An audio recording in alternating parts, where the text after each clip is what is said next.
And I want the staff of NWIRP to come and join me, please. Come on.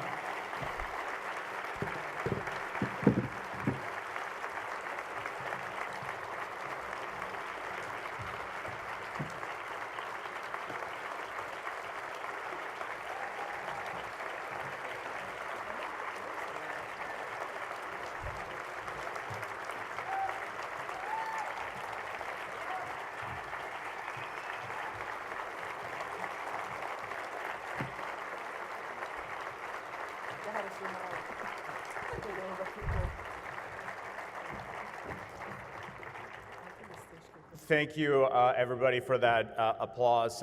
It's very humbling, and I wanted to have all of our staff who are here today be up here on the stage, as well as two of our clients, Ronald and Michael, that are joining us as well, to express our gratitude for this recognition.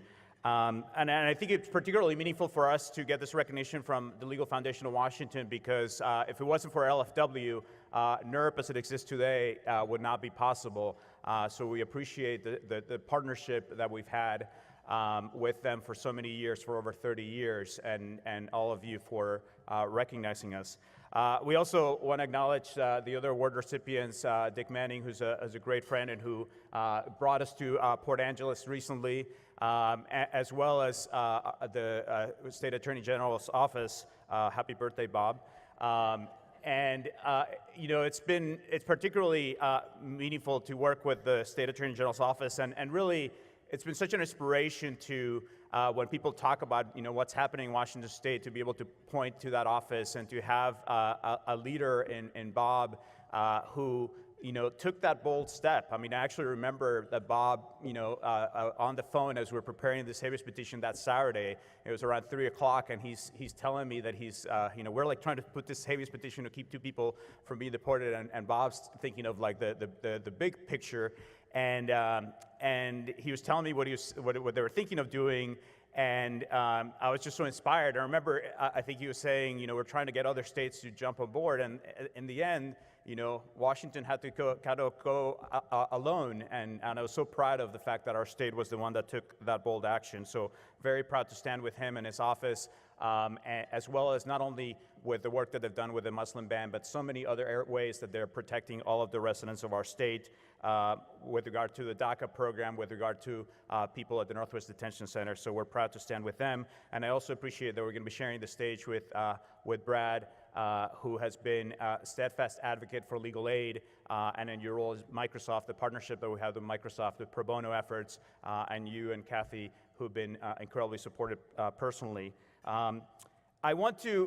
I do want to acknowledge that, you know, some of us sometimes feel a little bit torn about the fact that, you know, we're celebrating when, you know, the communities that we're serving are under attack and are facing such difficult situations. So I want to acknowledge that, you know, as we gather here today, there's 1,500 community members at the Northwest Detention Center, and as you heard earlier, the vast majority of them don't have representation.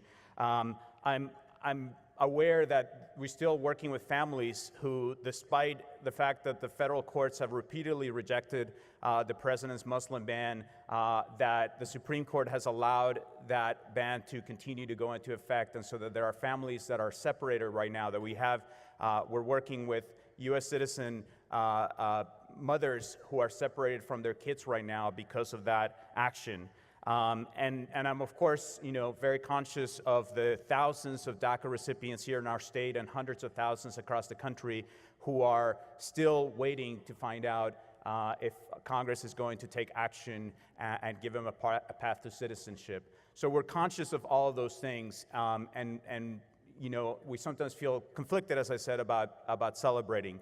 But I think because those injustices exist, it's particularly important that we take pause to celebrate the action that this community has taken, and to recognize that if it wasn't for the teamwork that all of us in this room and so many others that are not here have taken, those injustices would go unchallenged.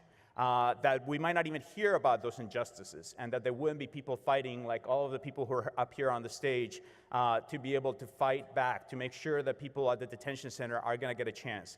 Because next week, this afternoon, there's going to be other people facing deportation hearings in Tacoma. There are going to be people facing the fact that they're going to be separated from their families. They're going to be sent to a place where they're going to face harm. And the question is, what are we going to do about it? And I'm incredibly proud to be part of a community. We all at NWIRP are proud to be part of a community that has said we are going to take steps. And just because a particular group is politically unpopular, we're not going to stop, and we're not going to let that deter us. So I want to say that we appreciate the recognition for NWIRP, but I want to emphasize that this is really a recognition of this state, of this community, the people in this room, and many others that have taken a step and have said, we are going to fight back.